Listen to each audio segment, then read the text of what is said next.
جس کی وجہ سے سیاسی تعلیمی اور معاشرتی نظام ایسا بدلا کہ یہاں کے مسائل اور یہاں کے لوگوں کے ذہن بدل گئے، جس سے نجات پانے کے لیے رہنماؤں، دانشوروں اور باشعور شہروں نے بیڑا اٹھایا، جس کی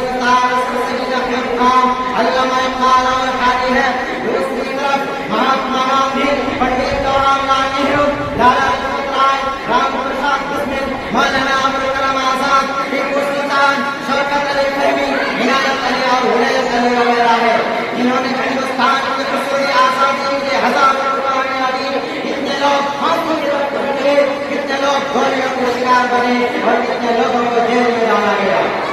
اپنی حال برطانوی کی حکومت سے مجبور ہو کر لاکھ اور بڑی محنت کے بعد 15 اگست 1947 کو ہمارا ہندوستان